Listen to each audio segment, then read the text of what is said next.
if I had tripped coming up, because I would have swore and Erin would have totally approved. Wait, I have a script. What I really want to do is hug those of you that I haven't hugged yet. Oh, I'm Heather, by the way. Hi.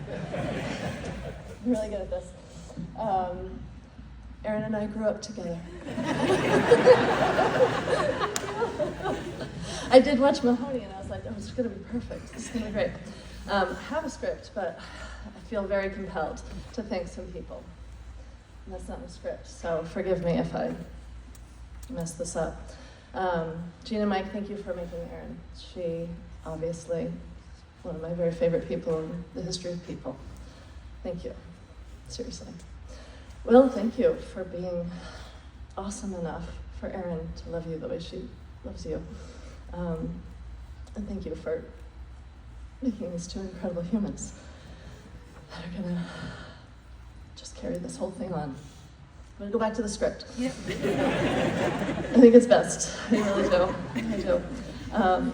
Okay, plus hugging you all, that would take a really long time, but I'd like to try later, though. So trying to sum up Erin's greatness as you guys have tried to do, it was really hard. Her greatness and beauty in a few minutes, impossible, right? So instead, I'm gonna tell you a little bit about how she impacted me. I'm gonna start in the 80s, because that's when I met Erin. I loved the 80s, and it wasn't just because of MTV and the awesome hairdos, and the fact that Charlie's Angels was on 3 times a day back then. And that was awesome, because we watched it a lot. I love the 80s because I spent them with Erin. Her family moved to Hanover so her dad could coach. So while Mike Walsh coached the Dartmouth baseball team, Erin and I formed a deep and enduring friendship. She didn't sweep into my life like some grand dramatic moment like you might envision. Those of you who met her a little later, she was actually super quiet. She was preppy, if you recall, and she came in quietly, and she wasn't that confident theater person that she became, but right away she did begin showing me how to be a better person. It wasn't always great. I was kind of a little shit, actually. I'm sorry, there are children here. That was on the script. Anyway, I was. Sorry. I wasn't going to swear. But we were always at each other's houses, eating honey roasted peanuts, and if anybody knows what Mr. Eilers is, Erin made it. But then I tried to Google it. It doesn't exist. It's not a thing. So we have to talk about that later. I loved it. She always made it for me, and I don't know what it is. And we would kind of do our homework up in our rooms, kind of. But we loved each other's families with wild abandon. You know how Erin loves. She loved my family that way, and I love hers that way. We played soccer in polyester uniforms. We had crushes on Dartmouth baseball players together. We went through the highs and lows that life brings. But whatever we did it together. My mom would often joke that we were attached at the hip in those days. Erin had a gift for finding joy in the smallest, most specific details. She loved my crooked pinkies. She talked about them all the time. She absolutely loved them. Like, it was wonderful. She loved the way I said Barbie doll, and so did Annie. And whatever it was, she always saw greatness, right? Her belief in me was so consistent and so vivid that I began to believe it too. Hi, Joanne.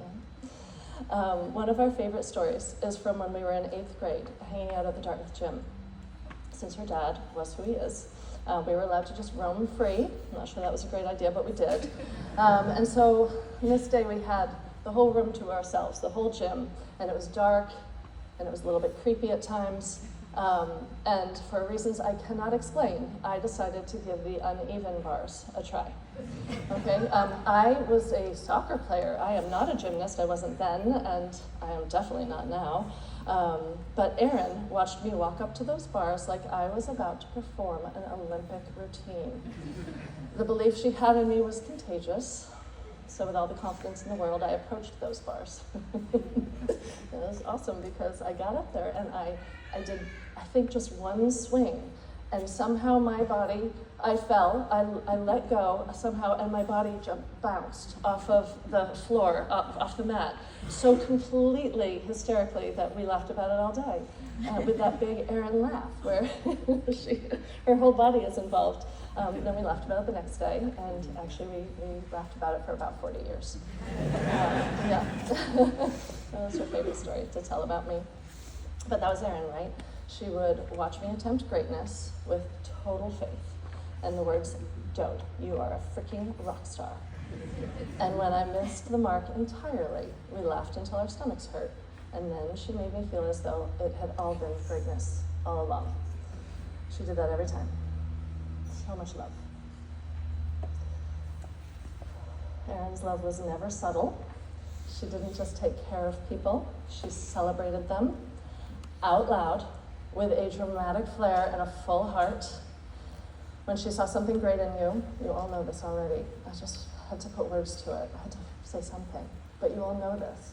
She would see your spark, she would see something, and she'd say it so loud, and she'd tell you how incredible that you are, and she didn't just do it to you, she would tell everybody in the room.